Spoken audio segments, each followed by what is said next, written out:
Hi, today we're just going to be covering the design elements over the years with the Jet Pilot's knives. Let's have a look at the very first type.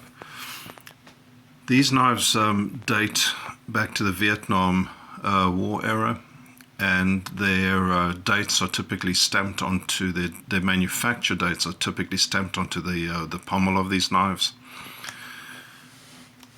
Obviously there's the newer knife below the older, which these knives were still manufactured up until the recent closing of the Ontario Knife Company a couple of months back. So they've never fallen out of production. Just think there's been some slight changes. On the Vietnam era knife, you can see that the swedge is very well developed, leaving it with quite a point. The later models, not so much. Completely different profiles on the points. Let's see if we can get this into shot.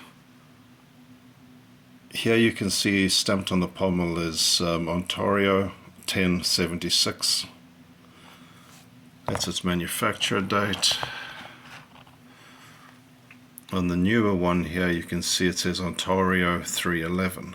Okay, 2011.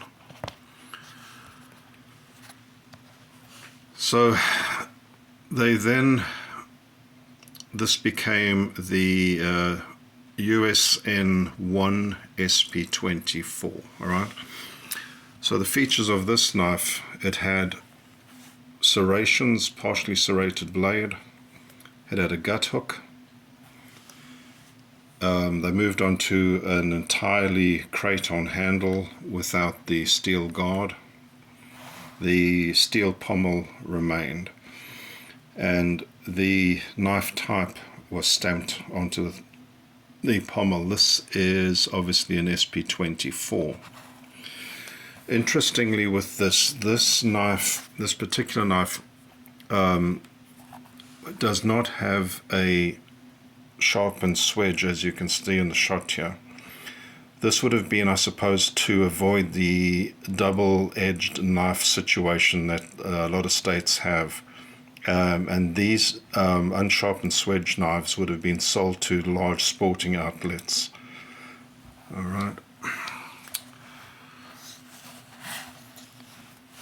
Right, here is you can see there's been some coating changes between models as well. This is a slightly different coating to this one. I prefer this high sheen black coating. It looks nicer.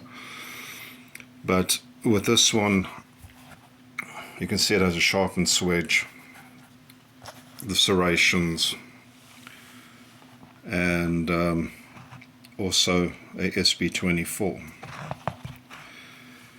Now, the SP-25, which became the SP-25 USN2, this knife does not have the gut hook as the other one.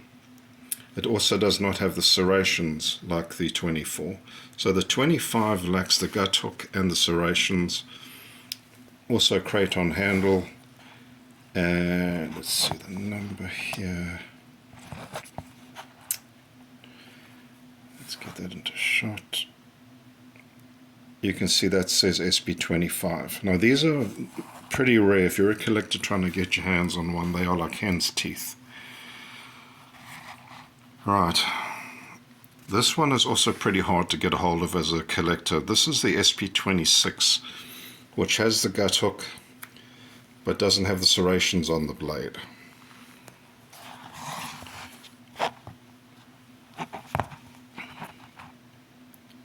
And that's an SP26, as you can see on shot there. So you got your 24, 25, and 26. They look very similar at a quick glance, these three knives, but if you're a collector, just, if you're skimming through looking for them, just stop and have a quick look, because sometimes this can escape your attention, the lack of serrations or gut hook. And I suppose the final incarnation of this knife is the ASEK knife.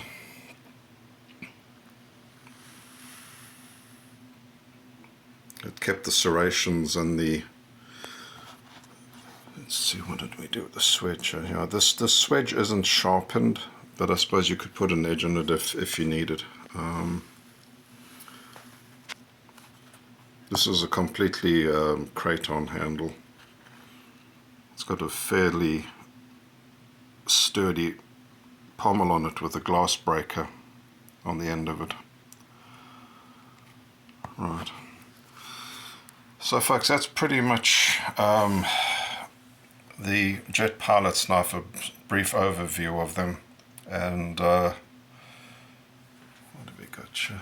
Those are just some of the sheaths for them. The very right one is from the older 1970s knife. Obviously the shiny new one is from the late knife, and then the SP ones went to this, I suppose, Kydex plastic canvas strapping ones. And then this is the ASEK knife, which could be attached to you know, a pilot's outfit. Right, what do I got here? So that's just some of the boxes there. Alright, thanks for watching, folks.